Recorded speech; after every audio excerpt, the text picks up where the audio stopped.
So Bonfire was like definitely, through a lot of the bull market, it's like, well, we didn't do primary mints and we weren't a marketplace that, could measure our success on volume. And so there was a lot of like looking at the rest of the space and being like, somebody's got to be wrong, but like we're definitely missing the boat right now.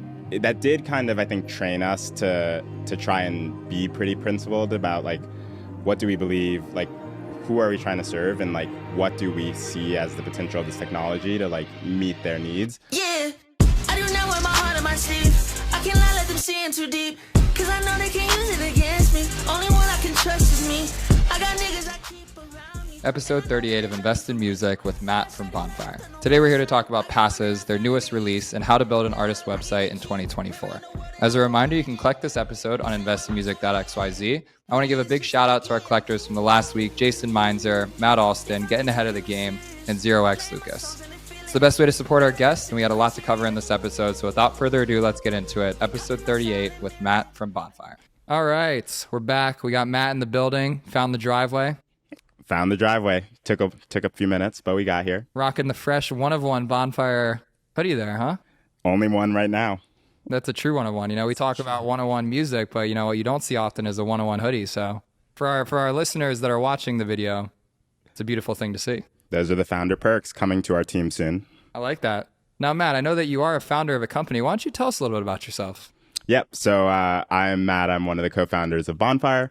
Bonfire is a no-code fan engagement platform for creators and brands, building on Web3. And so we offer tools and a website builder to allow creators to build their own platform, to host gated content, engage with collectors through use cases like contests, gated or exclusive content, gated live streams, like all of that sort of thing. Cool.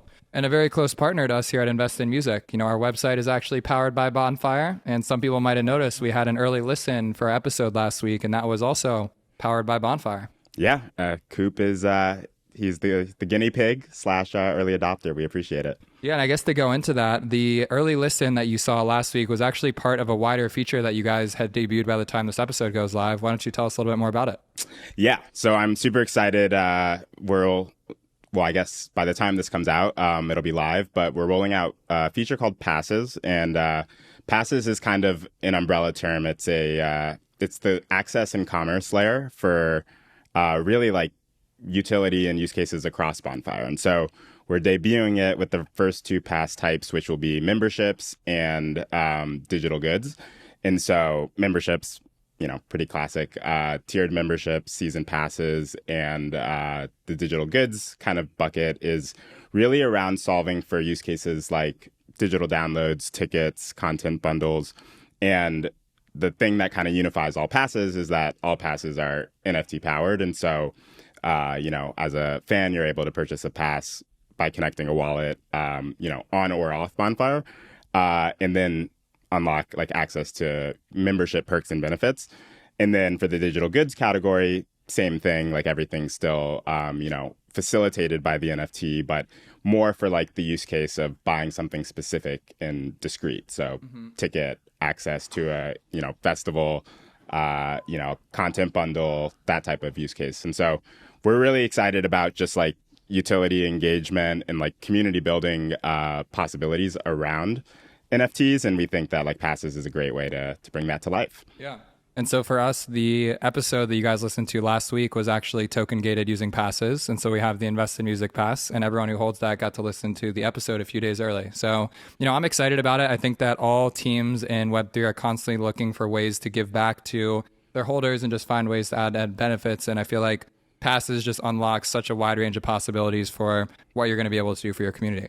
Yeah. And I think the beautiful thing about it being in Web3 is like, the Invest in Music example, like that pass was distributed, like a year ago on a platform that has nothing to do with Bonfire. But, turning that into a membership or turning it into a product on Bonfire is pretty trivial because of the interoperability of Web3 and the composability. And so passes, generated on Bonfire can essentially extend beyond the platform to anywhere that accepts or recognizes blockchain assets. And you can deploy on pretty much any chain, at least any EVM chain that we support. And any protocol and then use that for your passes on Bonfire as well. And so it kind of creates the conditions for these truly like borderless or cross-platform communities, fandoms, et cetera, which I think is just such a, profound evolution for any of the creative class. I want to go deeper into how you see websites evolving in the future. But before we do that, you have quite an interesting background. I know that this was not your first tech venture. So why don't you go ahead and tell us a little bit more about what you were working on prior to starting Bonfire? Yeah, so let's see. So my co-founder, Melissa, and we've been best friends for 11 years now. Met freshman fall, both studied computer science at Duke. And yeah, so we've been friends for a long time. Mel actually got into Web3 while we were still on campus. She founded the Duke Blockchain Lab, then joined Coinbase as an engineer right out of school. And so I've been aware of Web3 ever since she discovered it and living vicariously through her. When I graduated, I then joined Uber as a product manager, and I spent the majority of my time there working on loyalty and rewards, and was on the team that kind of launched the first version of Uber Rewards, and then oversaw like the US program development. And, it was a massive equation of, ROI incentives. How do you like incentivize and reward incrementality? And then how do you measure that? And, how do you build systems that recognize and reward the most valuable customers, but you're doing it with, this very cheap form of a technology and points. And so everything's constrained and confined to the Uber ecosystem. And really, like, Web3 started to pull me down the rabbit hole around 2020. I assume a lot of people got their starts there, but I think, let's see, it would have been 2019, I guess. But Mel and I first actually started a Web2 events marketplace sort of company. So we were serving a different class of creators, but it was like small independent business owners, people who like operate venues, and there's a lot of underutilization of that space, and that was really like where we started. Pandemic kind of like wiped out that as a viable option for at least like the foreseeable period of time. But we really love building for like the independent, the person who's trying to like create something from nothing. And it was really with social tokens and NFTs where, like, for me, that was the click of like, oh, I now fully get Web3 and like the potential that it has for really just like kind of everyone in the world. But like, I think specifically those who, currently are beholden by the big gatekeepers or the incumbents. And so we kind of started from the point of view of like, how do we solve these creators' problems? That like problem moved online because the pandemic kind of shut off offline. And then really when we were trying to like figure out what can we build to solve this class of problems, it was, well, nothing besides a tech transformation, like a platform unlock, was really going to be needle moving. And so everything just felt kind of marginal that we could build in Web 2 for digital or like online creators. And then social tokens blew up. I spent a month living in a house with Alex Masmej, who's like well known for being early to creating a social token in his own name and likeness. And then it was like I was off to the races. Mm-hmm. Yeah, and that was all the time when you and I first connected too, as I know you were doing that program down in what was like Mexico or something like that. Yeah, yep. It was a month with 18 founders in a Airbnb in Tulum. Mm-hmm. And I happened to be rooming with Alex Masmej and then Patrick Rivera, who founding engineer at Mirror and now starting the world's largest pretty dope project as well. How did you get involved in that cohort and that curriculum in the first place? Like what made you want to join that program and go to Mexico and meet these other founders? Yeah, really. I was about 8 months into isolation in SF. Everything shut down. SF was pretty swift to shut down and shut down pretty completely, and then stayed shut down for a very long time relative to most other cities in the US. And so it's kind of holed up in my apartment. I joined On Deck, which was like an online kind of founders fellowship and community. And it was essentially like a group of entrepreneurs from On Deck that kind of decided they wanted to get together in person, build together. It was kind of the hacker house of at least of 2020. And so I kind of did it on a whim. I was really excited about just being face to face with people again, having like real human interaction. And it was, I mean, it was sort of fortuitous because I was not really involved in Web3 arriving at the house. Got pilled pretty hard while I was there by the time I left. And obviously Mel's been in, Web3 for a long time. And so I don't know if she was just waiting for me to like have the aha moment or something, but I came out of that experience being like, okay, I think that this is actually going to be the future. And I feel like I actually have some unique insight I can bring to it just because I saw so many parallels to like the work I had done building loyalty and rewards. But to me, it was like, this is just a much more powerful form of the technology. And it unlocks new dimensions like ownership, which you don't get from, a rewards program. And yet rewards programs, at least in certain categories, are phenomenally successful. And so it felt to me like there was just enormous potential here when you look at how passionate fans are of, their favorite creator and brand. And the fact that like right now, there's just no real recognition of that. Right. And did you come to Mel and say like, hey, we should start something? Or what did the conversation look like post this program and pre you guys actually starting Bonfire? Yeah. So while I was at the house in Tulum, that's when we were going through our pivot. Mm-hmm. And so we were really like, we were ideating, we were kind of in the idea maze trying to like time box, we'll give ourselves a week to go flesh out this direction and try and validate it. If there's a problem, like, talk to as many customers as we can.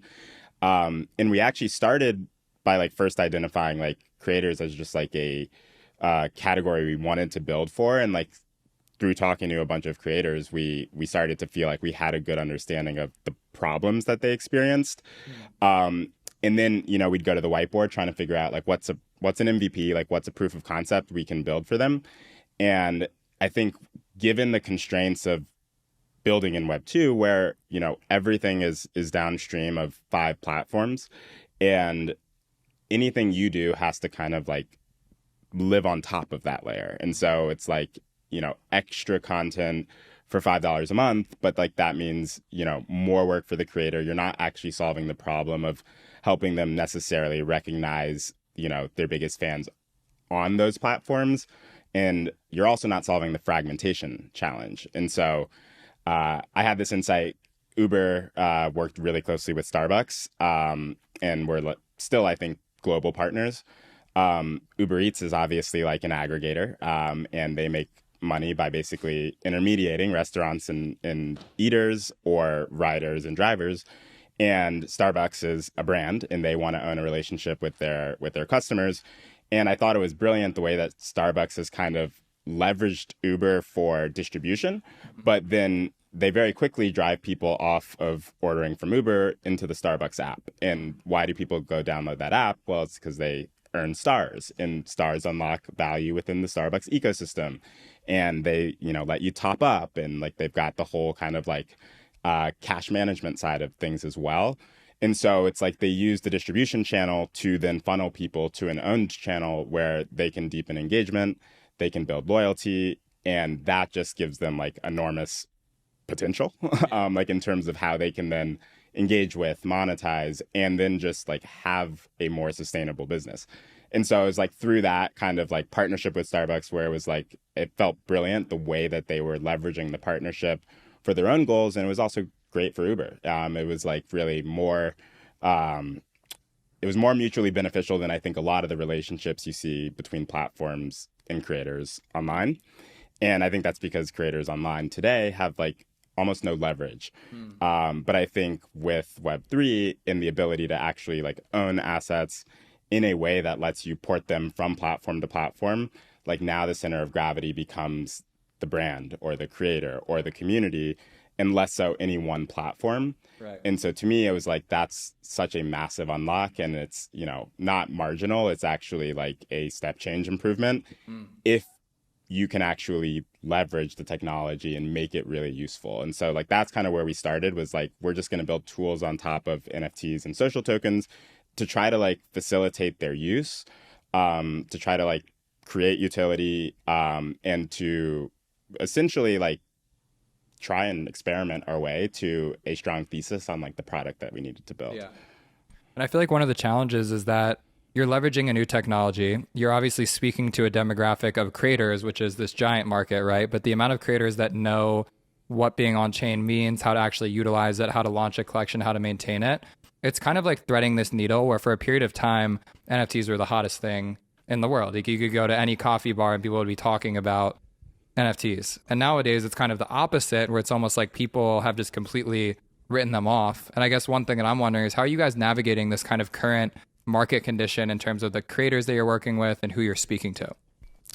Well, fortunately for me, I have Mel, who by nature of being in the space since 2015 has seen this a few times, and she joined Coinbase in 2017. Coinbase was really struggling. It was like depths of the bear market at that time, and then they went through like the most meteoric rise ever, I think around DeFi summer, and then another crash, and then another recovery. So she's a lot more desensitized to it, and I think is definitely like a calming factor for myself. But I would say like we also in 2020 and 2021 when we were getting started, I think we were pretty clear-eyed about feeling like there needed to be a correction, because like just some of the stuff that we saw made no sense. And it was like really hard to justify like a lot of the behavior that you were seeing. And I think that because everyone was making money, like there was also a lot of things that really looked like they were working. But when you like really, really like double click and unpack those things, it's hard to create a compelling argument for why they should be working. Yep. And so we felt like that is not at all to like, it's not a strike against the technology. It's just that like we love to say we're early, like we are actually still so early. And if you've used any of like the products, especially back in 2020, that was abundantly clear. And so we sort of, when we like, for example, raised our seed round, we like were preparing for the worst in terms of like, okay, like we think there likely is going to need to be like a lot of, a lot of pain before we get to the other side. But like there's clear promise in the technology, and the fact that you're seeing, even at small scale, like these success stories, these, creators who are making way more from their biggest fans than they have maybe their whole career on like these platforms that own distribution. It was like, okay, this is still the thesis we have conviction around. We just have to like keep our heads down and build, and like try to figure out like for us, what do we think is going to make sense at scale long term, and then B, survive. And so it's like, how do we stay lean? How do we just like think long term? And we hadn't built anything that could, really benefit from the speculation in 2020 and 2021. So, a lot of FOMO within the Bonfire walls. And I think like to the credit of the team, like we've just tried and stayed focused and been adaptable, because the space changes every month. And so I think the only thing that you really can do is like experiment, create case studies, and then also just be really in tune with what's changing. And then be like able to react quickly. Yeah. And it's been quite the journey too, because I remember one of the earliest projects that we worked on was actually for Odessa, this like giant music artist, and they basically had sold all these NFTs on Nifty Gateway, all access, pass to a show. And their problem was, how do we actually let people who bought this pass actually use it to go to a show? And so that project ended up being this website that we built out, where it sounds simple on paper, it wasn't at the time. You hold a pass in your wallet, connect your wallet to Bonfire, and then you submit your name to guest list, and you show up in whatever city you wanted to go to a show to, and you just had tickets at will call. Can you unpack that a bit for me and help people understand the challenges in building something like that and kind of how Bonfire fits into the process? Yeah. Well, first, I think it's just so funny how many people were in that same situation where it's like they had been sold on like simple promises, but in reality, like, as anyone building in the space knows, like nothing is simple, at least yet. And so like it's really complex. And for us, like a lot of the issues that we faced working with you and the Odessa team, I think the first one was, okay, you've got all of these collectors, but the drop was on Nifty Gateway. Nifty Gateway allows you to bridge assets out, but that means you actually have kind of like people who have self-custody wallets who are holding their NFTs, but then you also have Nifty Gateway accounts where those NFTs are in like custodial wallets on a platform. So that was, I think, the first thing was like, okay, well, we probably need OAuth and Connect Wallet. And we had the Connect Wallet piece, but then we went and built OAuth so that somebody could sign in with their Nifty Gateway account, and also prove that they were holding the NFT. The second big challenge was, well, we want these to be redeemable, but redeemable per token. So it's like my NFT can unlock 2 tickets to this upcoming tour, but these assets trade freely on marketplaces that have nothing to do with Bonfire or with Nifty Gateway. And so how do we track which tokens have been redeemed? How do we like make sure that if somebody is buying it on OpenSea because they want tickets to the tour, like how do they even know whether or not the token is eligible for rewards? And at the time, there was really like almost nothing out there. Metadata lives off-chain still to this day. And so the solution we came up with was to essentially let people on the Odessa site like check the status of a specific token ID in order to see its eligibility. And so, you know, you can first confirm before you make your purchase, like, okay, ID number 101 is in fact like still eligible for this benefit. And so it was definitely like a, you know, making do with the tech kind of in its current state. I think that's still an idea that we think is extremely powerful. And like anything that is inherently scarce, like an event or a concert that like real fans are going to value very highly and covet. Like that's to me like a perfect use case for the utility behind an asset, because it's like as a creator, it's free for you to extend that, you know, to those people who have been most valuable to you, but it's enormously valuable to the person receiving it. And so there's kind of like a value arbitrage there where if you just know who those people are and can reach them, then, you know, you can create something of value for them, where otherwise, like, you know, those tickets go in the hands of scalpers and then you buy it for twice the price. So anyways, a little rambly, but yeah, I think the Odessa use case site's still up. And, you know, I think we've most recently had someone redeem, like, I guess it must be their next tour now that they're still offering tickets to. But I think like that was a big learning experience and definitely a proof point for like the potential. Yeah. And I would say the one commonality with all the products we've worked on is that you're always just solving new problems from new platforms and new use cases. And it's just like this challenge that you have of being able to like simply integrate very basic things of like hold an NFT and get a ticket, but across like a variety of different use cases, like whether it be all the drops we've done on the sound protocol, or whether it be integrating multiple chains like it was for multi-chain, or even this most recent one with Unseen Club and basically working with IYK to let people redeem a limited edition on sound by tapping a physical hoodie. I feel like you guys have always just put yourself in the center of like, here's a lot of different pieces, and Bonfire is going to be the place that kind of like connects them all together. Yeah, and here's why. Because I think, so the way that we show up, especially for a creator, is like as a website builder, but one that's Web3 aware. And like, thus, we need to be able to support the things, the activity that they're doing on other platforms. And so like, to me, it was like the thing that's most compelling about building in Web3 is the composability and the interoperability. And like, that is a huge unlock for like what a website is capable of. And so today, like a lot of artist sites, for example, are going to be mostly static information. And oftentimes they're not updated, or they're updated just ahead of the next tour announcement. But that makes total sense in a Web2 context, because the alternative is like you have your own account system. People have to like sign up for a new account on every site. Like they're never going to remember to like check it.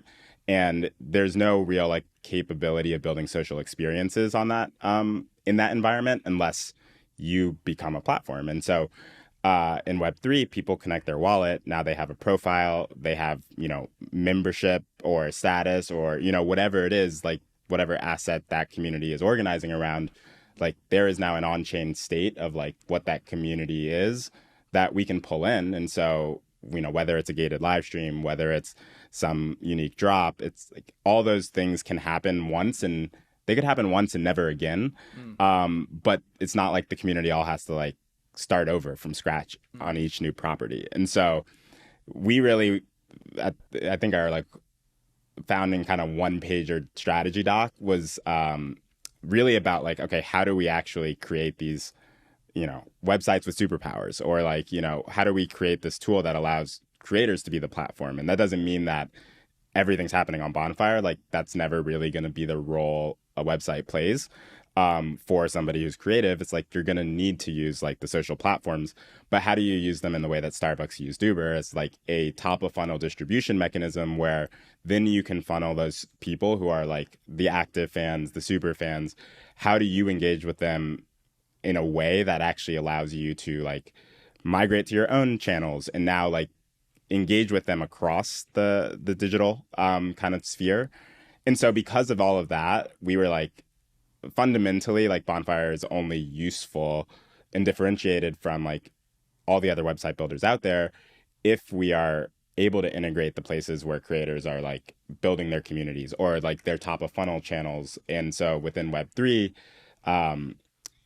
smart contracts make that at least possible. I would say not easy yet, but it makes it possible. And so like we support 5 chains and 5 protocols for minting, and it's constantly just like, okay, what's like the next most important protocol or service or chain for our customer base, and then like how do we go make that possible on their site?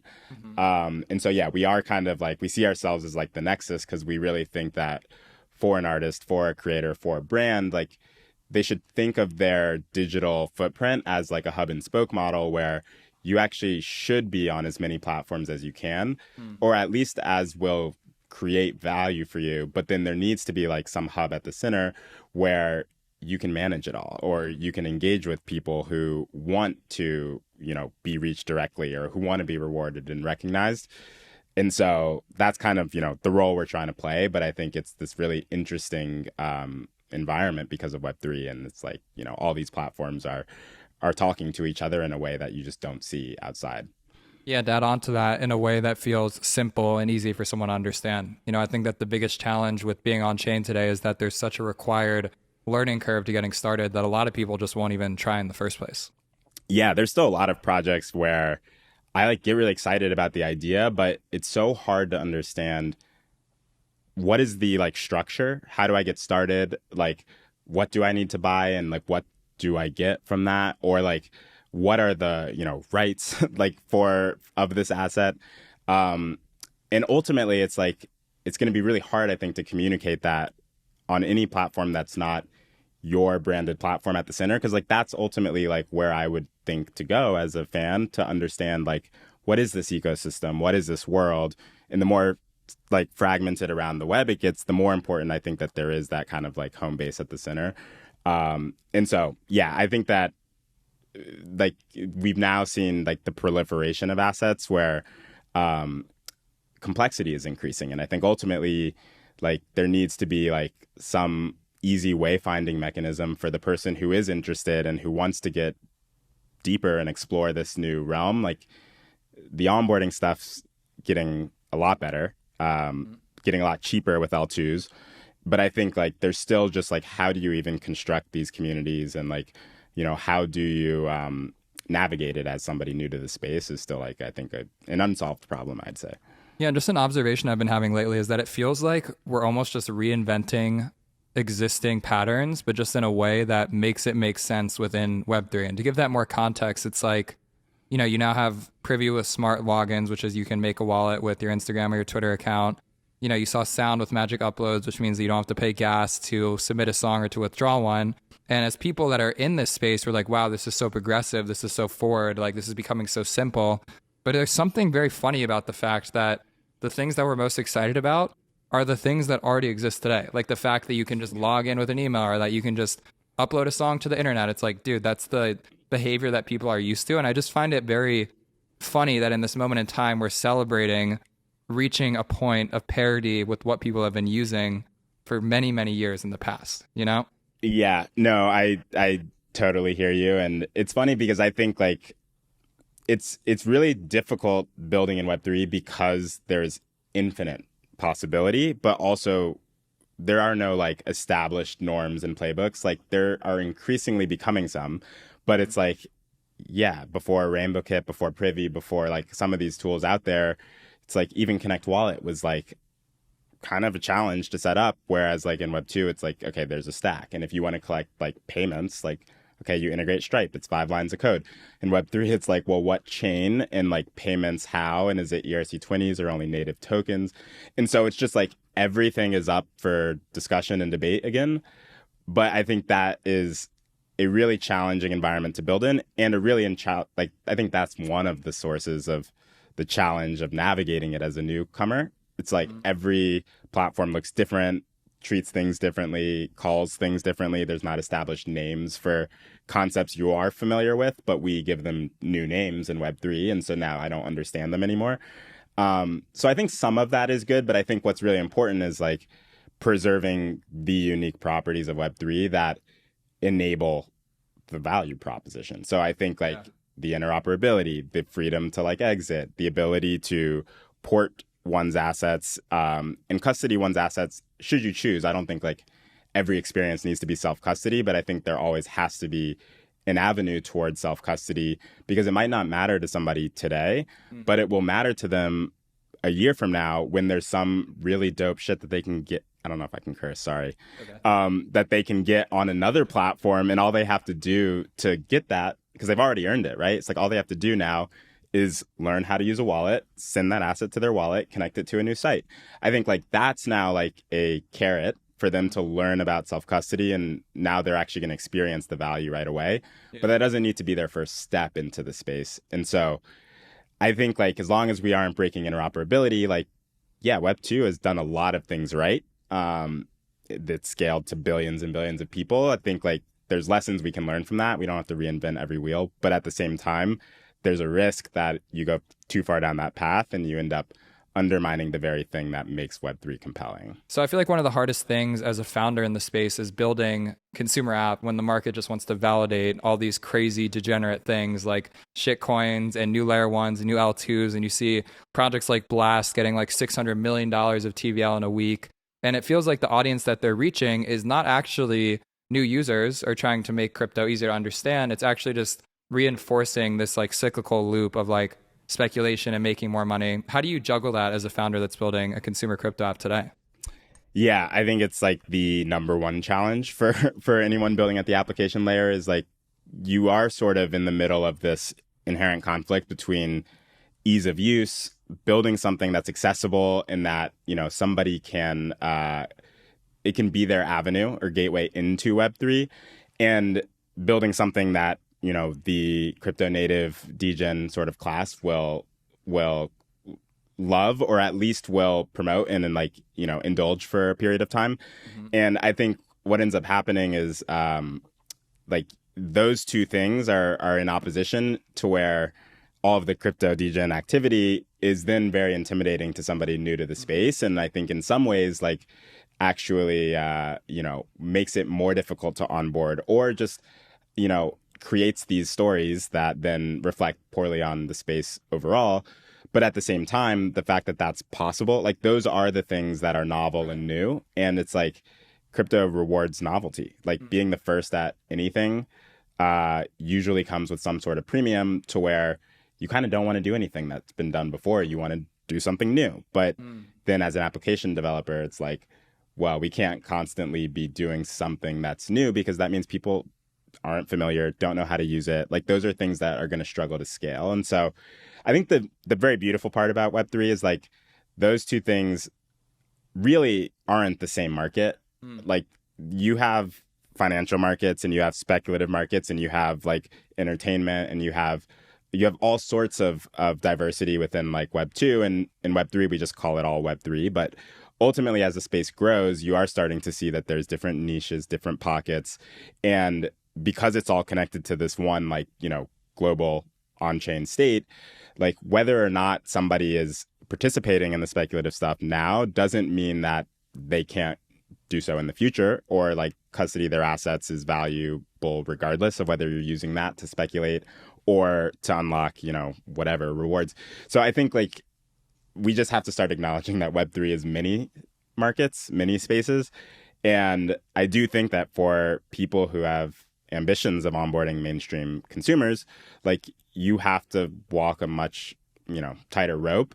But there are a lot of companies that are like phenomenally successful, at least for a period, just building for the 10,000, you know, whales in Web3. And I mean, if you can build a sustainable business that way, like, credit to you. It's just, I don't think those things are part of the same market in any world, except for one where it's like we're new and there's not enough people to really like have that level of granularity. So we just kind of lump it all together. Yeah. But yeah, I think it's a constant struggle for us is trying to figure out like, okay, what chains matter, what protocols matter, like what use cases matter. Like it's all new and, we have limited resources. So it's like this prioritization thing where we're trying to figure out, okay, like what do we believe?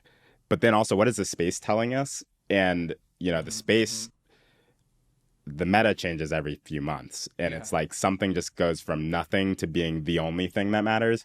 And we're oftentimes like in a position of needing to be reactive to that because it's like we might be wrong. But also there's times where we have to just stick to our like principles and be like, no, that's wrong. Or it's at least not right for our customer. And so we're going to like, just try and stay focused on what we think is like the long-term vision. I think it's something I've been struggling with is wanting to be aware of everything that's happening in the market, but not necessarily knowing how to position yourself in a way that you're capturing the energy and attention without getting distracted, right? Because any given day, there's going to be a random meme coin that goes up 50,000%, right? There's going to be a new project that comes out. There's going to be a new chain.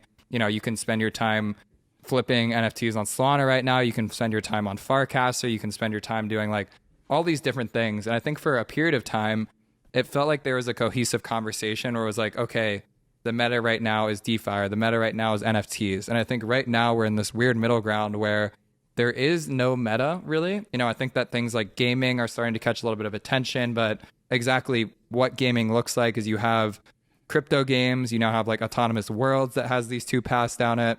And as a founder in the space and as someone that's just like participating, it's a lot to take in. And I feel like one of the struggles with that is that, I feel like I've really resonated with this idea of bringing music on chain, but the rest of the market does not see that as valuable. And so you feel like you're building in this tiny pocket, in this tiny corner that you individually like, but that the rest of the space does not see as valuable. And so it feels like you're playing in a different sandbox and you're missing out on all the kids playing on the slide over here, but you love your sandbox, but you also want to like play on the slide, and I don't know if that makes sense, but that's just kind of like some of the feelings I've been having lately. No, it makes total sense and resonates because I mean, every builder in crypto has seen these projects that, started 8 months later and do something that looks similar or just looks so simple or so dumb, candidly, that you're like, this doesn't make any sense. But then it just skyrockets. And it's like, so Bonfire was like definitely, through a lot of the bull market, it's like, well, we didn't do primary mints and we weren't a marketplace that, could measure our success on volume. And so like there was a lot of like looking at the rest of the space and being like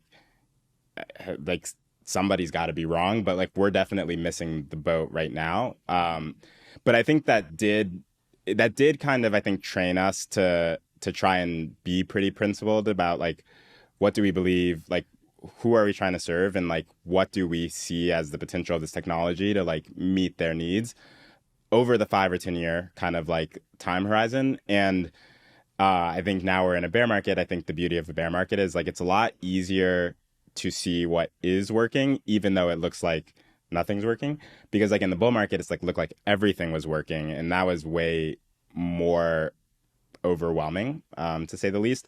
But also it's like, then you end up like kind of chasing shiny objects that disappear before you get there. And so we've certainly had our fair share of like hard lessons learned just in terms of like betting a lot on, an ecosystem or a platform or a technology or a standard that doesn't end up lasting very long. And it's like, okay, well, the more that you attach yourself to any one of those things, the more platform risk you have. And so one thing we've learned is like, we want to be as close to, on-chain as possible.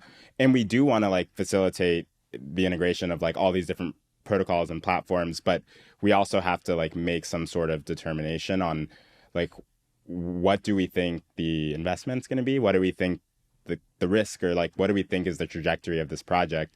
Because we're going to bet our resources on it. And so I think you have to be very like discerning, and you have just so much opportunity because everyone wants to partner and integrate, and it's all possible. And I think like by being possible, then you have to like say no to a lot more things in order to like have focus. Yeah.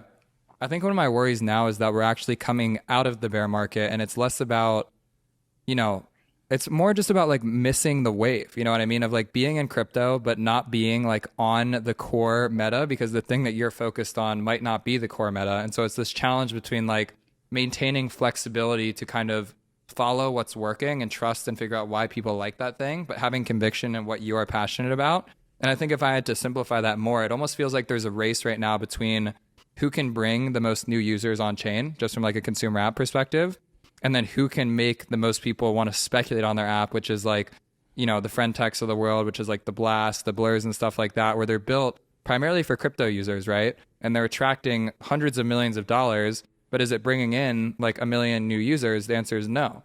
And so you're almost like juggling this line of like, as a founder, do I want to build to try and attract a million new people that might only spend like $5 on my app, or more likely with the current way things are going, just use the app for free, which seems as like the newest place that we've arrived to, is everyone's just going to use these apps for free, versus market to 10,000 people who are all going to spend hundreds of thousands of dollars on your app, and then figuring out how to like be this project that when people ask like what's exciting in crypto that just left the last cycle, you can be someone that's like at the top of their mind, you know?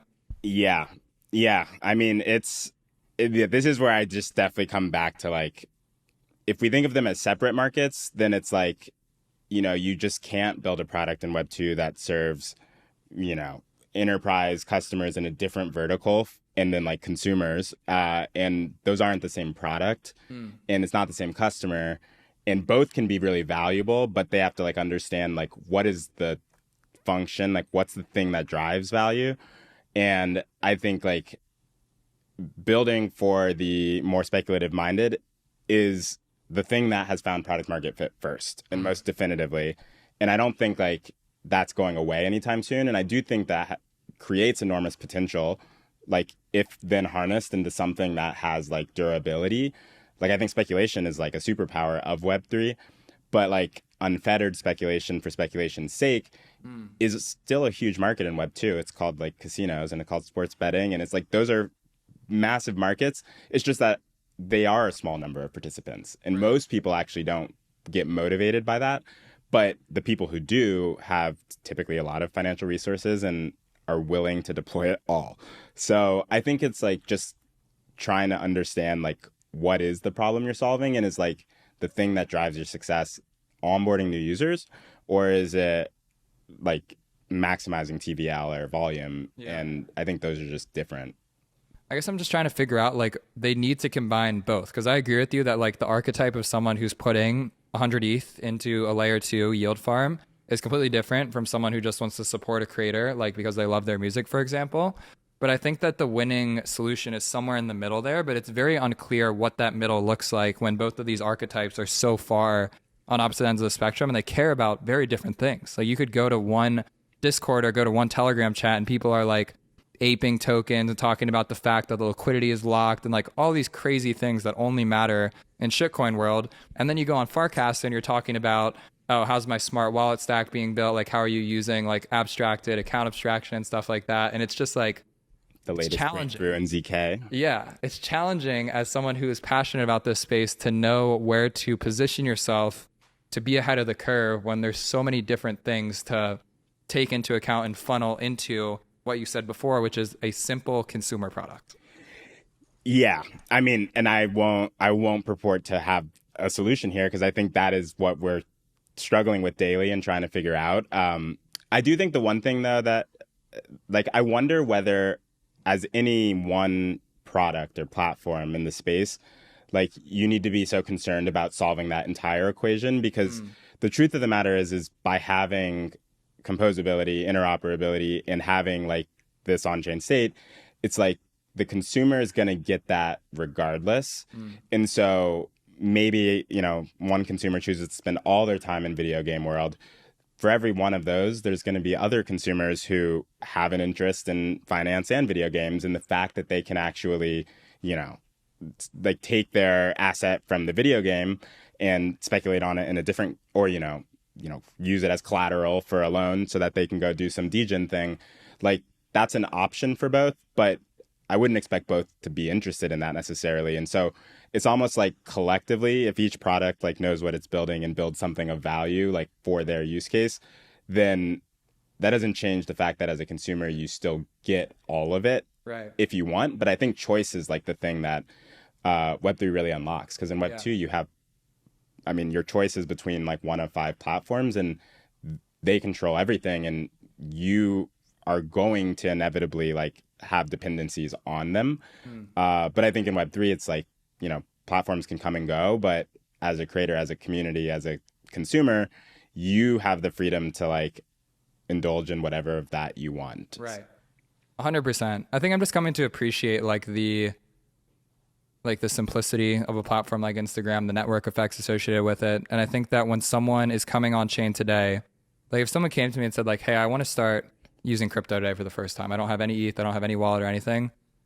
I actually wouldn't really know where to point them right this second, you know, because it feels like if they're specifically in real time as we're recording this, it's like, yeah, maybe I'm going to show them how to check out like, you know, Friend Tech or Warpcaster or something like that. Maybe I'm going to tell them to go and like, you know, collect a song on Sound or mint something on Zora or something like that. But then there's also this like whole pocket where like a part of me just wants to be like, yo, here's 5 tokens to buy. Like, just go and take 1 ETH and then go on Uniswap and just buy a couple gaming coins and then do nothing. And you're going to come back to me in 6 months. You're going to love me because your tokens went up and you didn't do anything. Versus like this, everyone else is beating this fucking hammer of like using all these consumer apps for basically nothing. I mean, like, I really don't want to sound reductive because I'm so proud of how far the space has come in the last year, but it's like you could sink 6 months into becoming a super valuable member in the Farcaster community. You can be like a really big collector on Sound. You can be like putting a ton of mints up on Zora, stuff like that.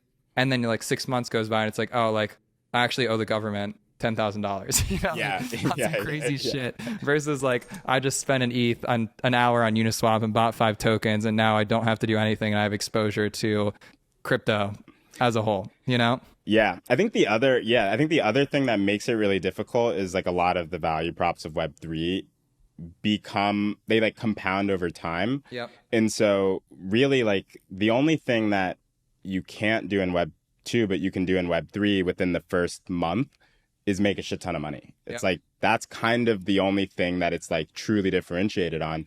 But over time, if you imagine, like people love to use the use case of if Drake or Taylor Swift or some of the biggest artists in the world, like if they could see who their, you know, earliest, biggest day one fans were 10, 15, 20 years ago, that's enormously valuable, but that is only value that accrues over time. Mm-hmm. And so it's like, you're not going to get that value in your first even year being active in the space, but it might be the only thing that matters to you 15 years from now. Yeah. And so it's like, that's the other tricky part is the time kind of like incongruency between like, the only thing that happens really quickly is making money, but like building a AAA video game takes 6 years, but nobody seems to have the patience to like invest 6 years in something that may or may not work when everybody else next to them is making money tomorrow, doing something that is short term. And so I think it's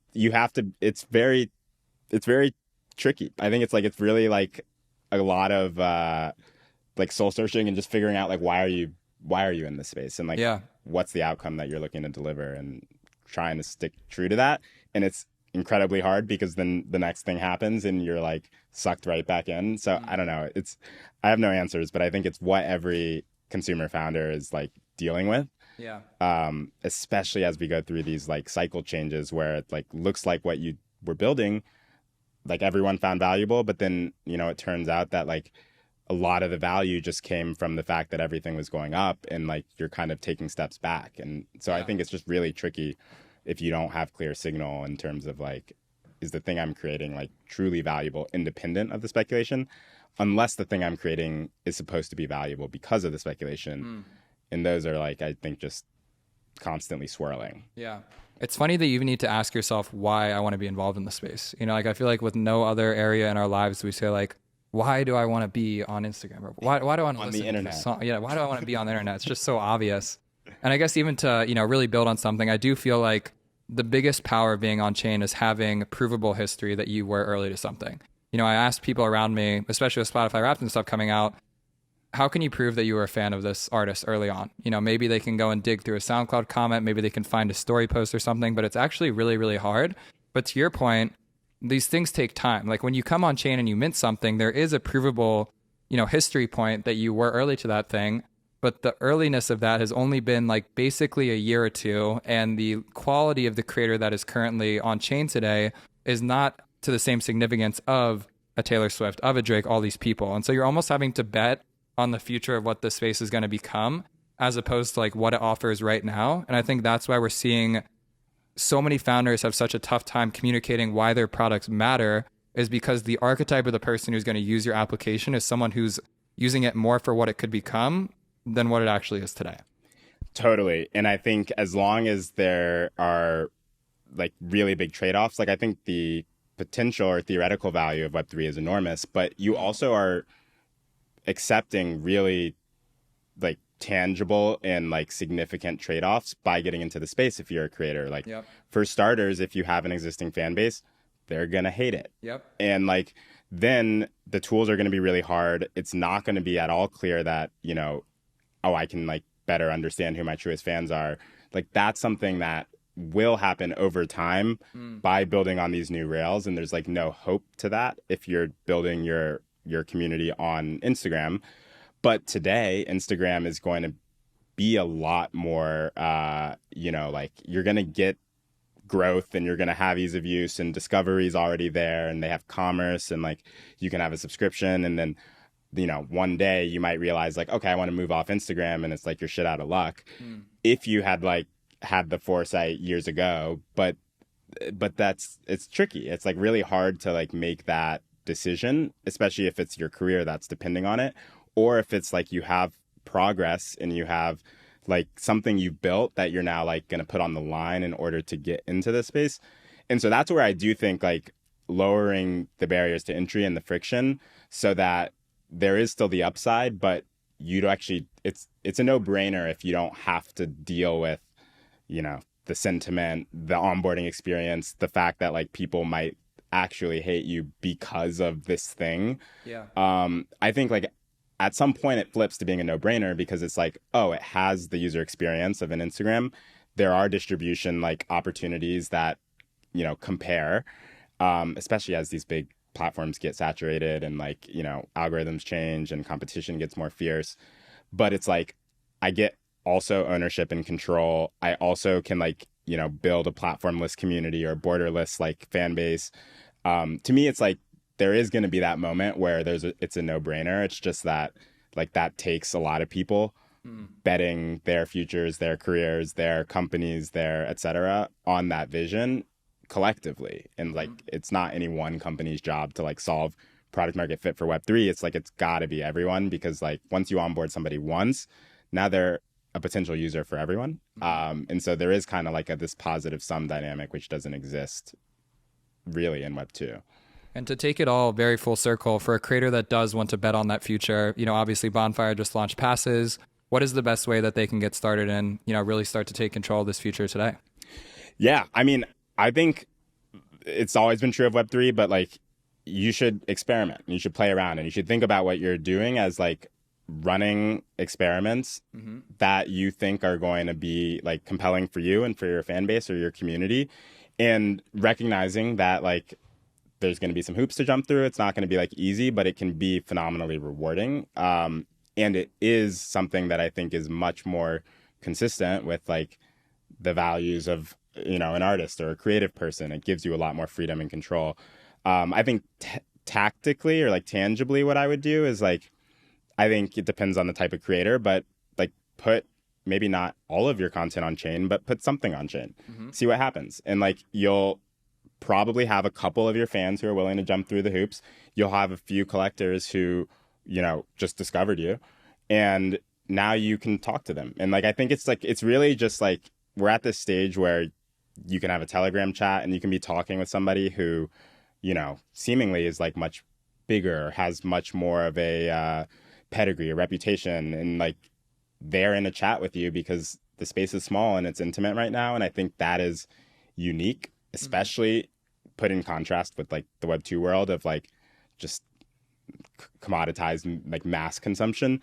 where I think like just invest in it in a way that like is following your own passions, and then do it on platforms where, you know, you have ownership and where you're, you know, in control of your contracts, and, you know, play around with a few different platforms. Like, I think the beauty of Web3 is you don't have to be specific to any one, and you can use as many as you please. And so I would say just like get started and see where it takes you. But I also think that, like, to me, the like end game here isn't Web3 like completely wins over, like takes over Web2. It's like there's actually a harmony where people use Web2 for the things that it's phenomenally successful at, which to me is like distribution, discovery.